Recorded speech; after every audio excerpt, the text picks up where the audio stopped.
Welcome to this edition of Morgan Asked For podcast. This one's going to be short and sweet. I apologize for my voice. I've been sick off and on all week here, trying to get this through. We are here early Thursday morning, so that's a little bit later. I am solo. Trevor's still out, and just the way everything worked out. Solo. This episode is going to be, I'm going to talk about, I've been sick, so sickness running wild. Okay, so this one. Sickness, obviously, it's the time of year where the weather is changing. It's finally starting to get cold here in Iowa, and several people are dealing with the allergies. We're getting the first frost, and it's just a change in weather. You still want to wear shorts and maybe a hoodie or your T-shirt and shorts, and so you're trying to soak up the last few, nice days out where you want to be outside, but you're not dressed maybe appropriately. So, just a lot of people getting sick, and it's just that time of year. We're getting close to the holidays. Halloween is tomorrow night. Then we get with Thanksgiving and Christmas. When people gather together and start spending more time inside, that's when the sickness happens. But also sickness in the college sports world right now. I think a sickness that's happening is, impatience, greed, and just the unwillingness to be patient enough to let someone succeed, or at least let someone finish a season. We had another coach get fired this week, and Brian Kelly at LSU.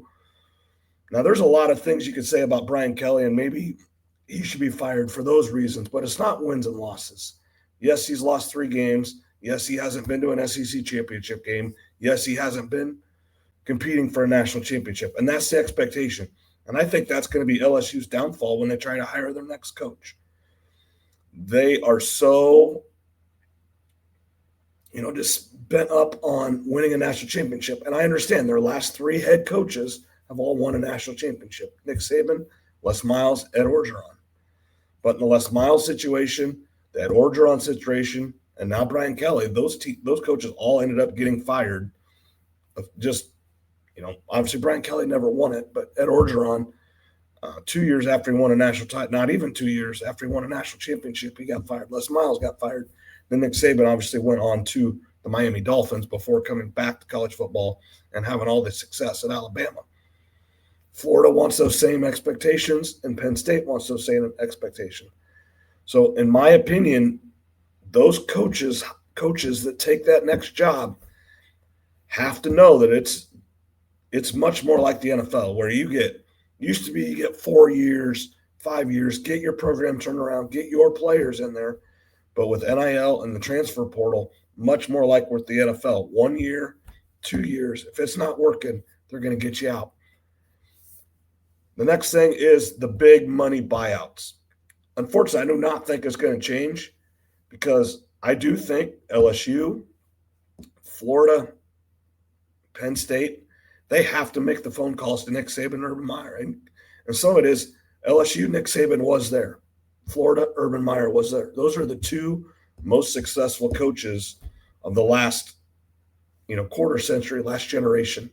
And it's not close. They're so much better than everybody else that, you've heard that LSU is going to offer $15 million to Nick Saban a year. No, that's a lot of money. If he takes that job, he will win, and he will win very fast. It's just how long, he's not going to be there that long. He's 72, 73 years old. Urban Meyer, he never sticks around anywhere too long. He is so 100% in every day that his health can't take it. And he's getting older. He's not that old, but he's getting older. And so it's going to be a short fix.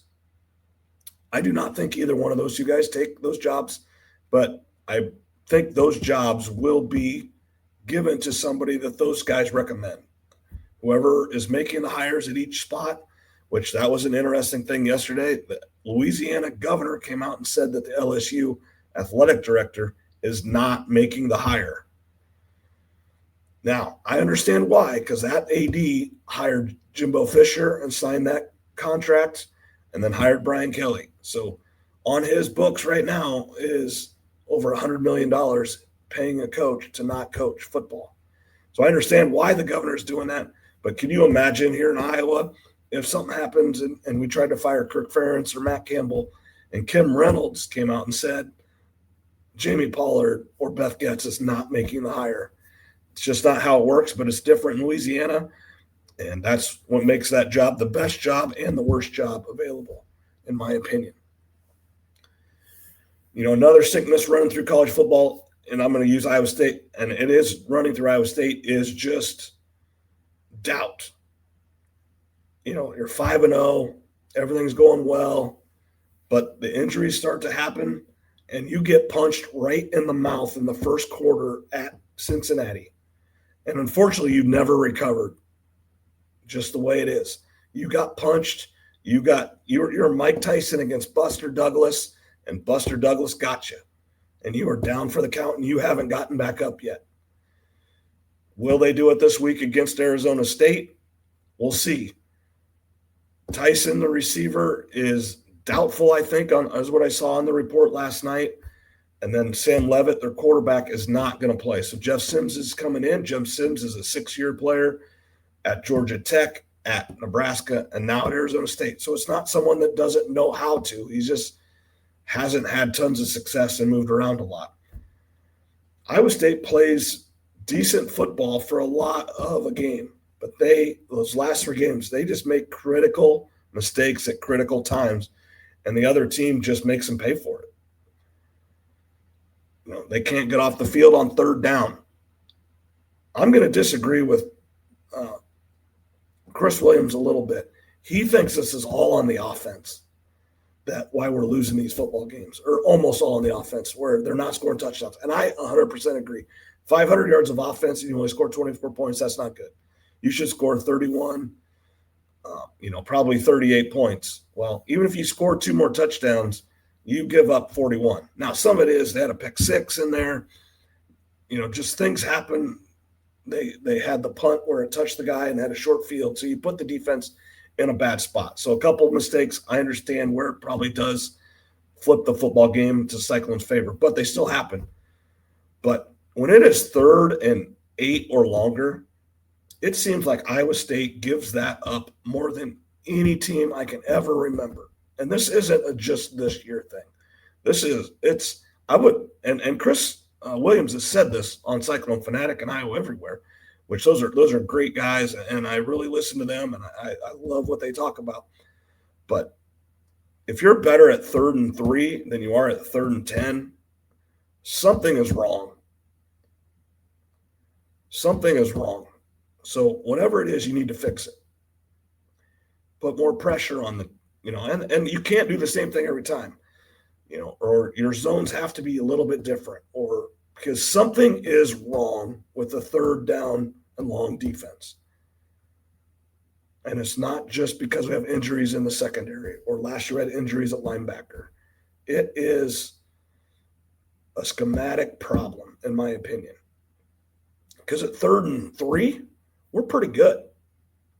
We play good, solid run defense. Now, you're never going to stop someone 100% of the time, but there was a 3rd down last week where the quarterback just threw it up, and we just can't make a play. I mean, and maybe some of it is just our players aren't as good. And then this gets me back to the other thing on offense, where we're having some people. I'm going to pick on one guy, and I'm going to pick on Aiden Flora. He was involved in some of the biggest plays of the game that went against Iowa State. Now, I do think he is our best punt returner. So I'm not going to say replace him there. But he has to do a better job of communicating with Benny Nagoye and his entire team to get away from the football. Whether it's Fire or Peter, whatever your call is, you got to scream it, scream it, scream it. These are big, loud stadiums. You can't just say it one time and expect everybody to hear it. But the other one is there's 2 other plays. Very early in the football game, he's running down the sideline right at where I'm at on the home team sideline, and Rocco Beck misses him on a long pass play. And then towards, the end of the game, Rocco Beck hits him on the far sideline, again on the same sideline, but far end of the field, away from where I sit, hits him right in the face mask. This is my point. He is the 3rd string running back. He does not have the practice time. He does not have if he was the best player, he would be the starting running back. and you have two really good ones. Why is he in the football game? Use your two guys that are the best. Another time we're down at the goal line. We struggle to score touchdowns. Our two best tight ends, they're both 6'6", 6'7", 250 pounds. They're great targets near the end zone. They come running out, and two backup, our third, fourth, or fifth tight ends are in the game. Why? Use your dudes. That is my big critique with the offense right now. I think we're playing too many guys. Actually, was just driving to work here this morning. I was listening to Matt Campbell from Monday. I'm a little behind on my podcast and listening this week with being sick and stuff. I've spent more time sleeping than a lot of things. But it's and they talked about maybe playing a few too many guys. And same thing at receiver, where last year, Higgins and Knoll, which they are better than anybody we have now. They're second and third round picks. I understand that. But they were in every week, every play, almost every play they were in. So Rocco had the practice reps, knew where they were going to be. Now, one time it's Edskolson and Eli Green at the two receiver spot. Another time it's, Sewell and Townsend. And everybody runs routes just a little bit different. Everybody does things just a little bit different. That's no one's fault. Everybody's different. Their body type's different, their way they move, their speed. But that's a lot where, Rocco's trying to read the defense and get everybody in the right spot. And then he's got to say, well, this time it's Eli Green, and this next time it's Xavier Townsend, and the next time it's Brett Edskolson, and the next time it's whoever it is. And I remember when I was there and Sage Rosenfels was the quarterback, and we had a receiver that he was different in a game than he was in practice. And you had to know that. He goes, I have to throw it a full, step and a half, yard and a half farther in a game than I do in practice because he goes harder in a game than in practice. Now, that's a whole different argument where you need that guy to practice just like he plays. But he had to learn that. That was so interesting. And he was our best receiver too. I mean, he was really good. But Sage is like, when everybody's adrenaline's going, I throw it a little bit farther. I throw it a little bit harder. He knew that too. I mean, and he's a 10-year NFL guy. So just when you don't have those same amount of reps, and I just think that is a huge piece to maybe not being as crisp on offense. And going back to the defense, the defensive line has to do something different. There's something now we brought a little bit of pressure. Will McLaughlin or Carson Willich, I can't remember which one of them, got a couple sacks early in the game, bringing pressure from a linebacker position. And that's great. And you got to keep doing that. But sometimes you just have to go beat your guy. You can't tell me that offensive lineman is better than you every single pass play, that you can never, ever get a pass rush.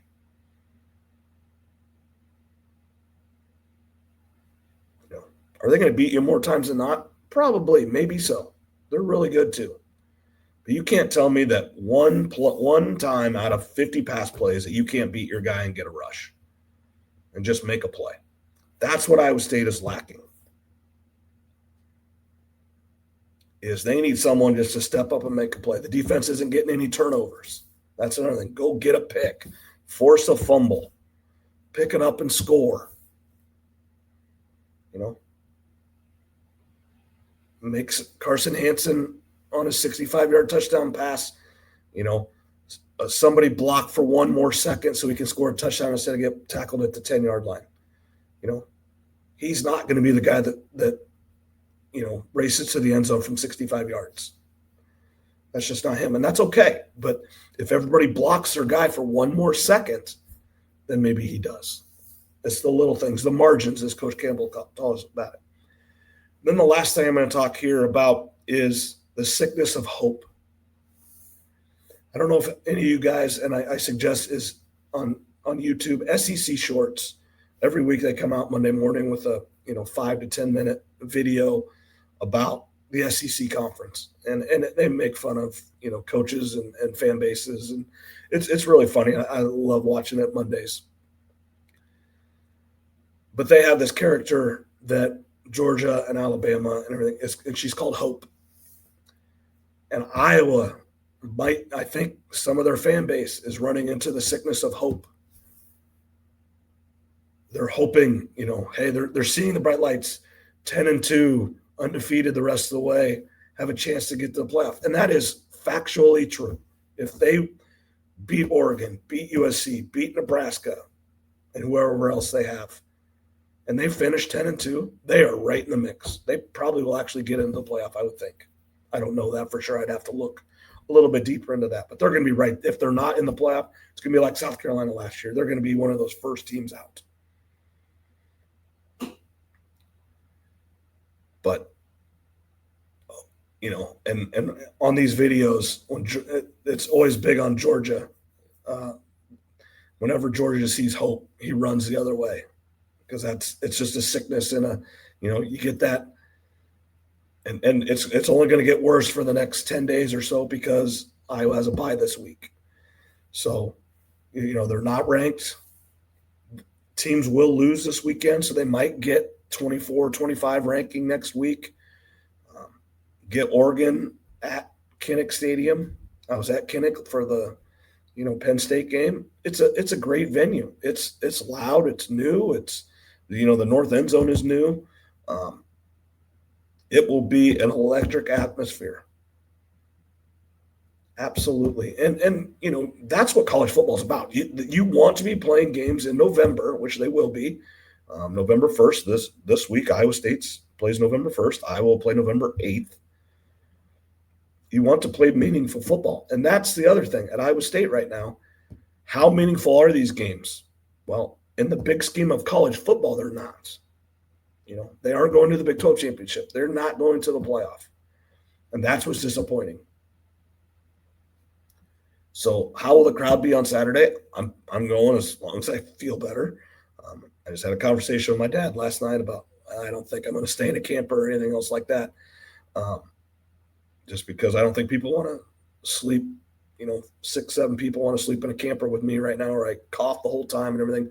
But we'll get up, we'll go, we'll, probably do a little tailgate and then, nothing too much. And then we'll go to the game and we'll come home and stuff and just like that. And use it as it's what I love being inside a college football stadium. I love being in Jack Trice Stadium. As Happy Gilmore said, it's one of my happy places.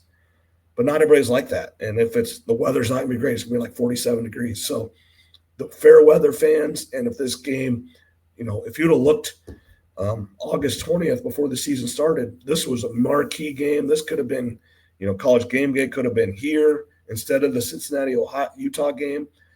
Big noon kickoff. It's probably always slated for Ohio State, Penn State. Now that game switched, but if for some reason, Arizona State had 0-1 loss or Iowa State had 0-1 loss, big noon kickoff definitely could have probably been here. This was a chance to be a huge game. And last week would have been the same way if Iowa State had taken up their end of the bargain by not losing to Cincinnati and Colorado. Now, Cincinnati is still undefeated in the conference. They have the one loss to Nebraska to open the season at Arrowhead. So Cincinnati loss is what it is. On the road, it stinks. They got punched in the mouth. He came back. The Colorado loss is inexcusable. Absolutely inexcusable. You just can't do that. But, again, I just want to thank everybody for listening, tuning in. Sorry for my voice. Short episode. I haven't talked to Trev in a few days here. Trev, I believe, is planning to be back next week. We'll be get going Tuesday or Wednesday. Thanks for tuning in. Thanks for listening. Please rate, subscribe, and tell a friend. That's the big thing. On YouTube, that's a great way to watch it. Any of the podcast players, Podbean, Apple, Spotify, just any of those that you do. It was interesting. I was actually looking last night. 10 people in Brazil listened to my episode or listened to the podcast. I don't know what episodes they listen to, but it just says in the last month where they're from. 10 people in Brazil listen. Thank you. I love seeing that. It's crazy where they get it, how they get it. I'd like to know a little bit more about it, but and again, thanks to Steve Shetler and everybody there that promotes as well. It's always several hundred views there, up to I've even seen over 1,000 views there. So thanks, Steve Shetler. Tune in to Steve Shetler coming up basketball season. I know he's covering some games, and I believe I'm going to be doing the Pekin games. So not every game, but a few games.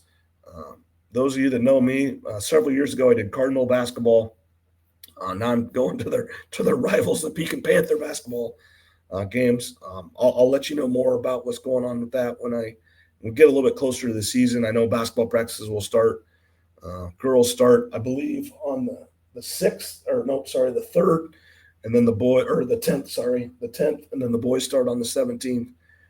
They give each team a couple weeks of practice, and then that first part of December, the real things happen. And I believe on the 3rd is when Iowa State plays their first game, and I'm sure the Hawkeyes play real close as well. So, but thanks for listening. Thanks for tuning in. Thanks for putting up with my voice.